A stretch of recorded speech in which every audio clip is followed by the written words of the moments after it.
এখন বন্ধ করছে কে? এখন শেখ হাসিনা চলে গেছে, নির্বাচন চলতে হবে, বাকিরা মনে প্রাণে ম্যাজিস্ট্রেটকে হবে। ধমকন।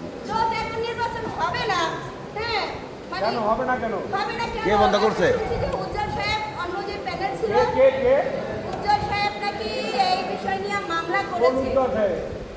ম্যাজিস্ট্রেট আমাদের যে আমাদের তো অন্য দুটো প্যানেল, প্যানেলের যে সভাপতি প্রার্থী। আমরা যে দুইটা প্যানেল, একটা হলো গিয়া খসরু ভাইয়ের প্যানেল, একটা হলো উজ্জ্বল সাহেবের প্যানেল। একটা খসরু আলম পেলেন, একটা উজ্জ্বল লিপু পেলেন। লিপু প্যানেল, আচ্ছা।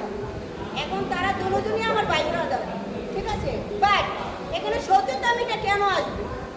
সত্যতামিটা এখানে কেন আসবে? সবাই যেহেতু ভাই ব্রাদার। আজকে আমি নির্বাচন করতেছি, উনি আসছে না। এখানে হিন্দু মুসলিম কে আওয়ামী লীগ কে জামায়াত এখানে লেখা আছে কারো গায়ে? কারো গায়ে তো লেখা নাই। এতগুলো মানুষ টাকা খরচ করে নির্বাচন করেছে এতটা দিন ধরে। একটা সিনেমা বানাতে গেলে যত টাকা খরচ করে একটা সিনেমা বানাই একটা ভোটার হয়, একটা ভোটার হবার পরে একটা সদস্য হয়। কেন এটা প্রতিনিয়ত এই প্রবলেমগুলো হবে? তাই যদি এই দুঃখের বিষয়, এটা আমি আরো পরে বলবো, এটা ক্যামেরার সামনে বলবো। আমি ব্যাকসাইডে আছি, এখন আপনারা কথা বলেন।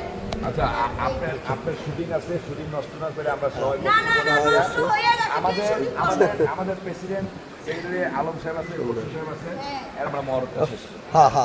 কেকটা রেডি। দুইজন সবাই দেখেন। সেই বিষয়ে আপনারা কি করবেন? এই যে ভোট নিয়ে আর টাকা খরচ হয়েছে, সেই বিষয়ে আপনারা কি করবেন? এটার উপর করতে যাবেন।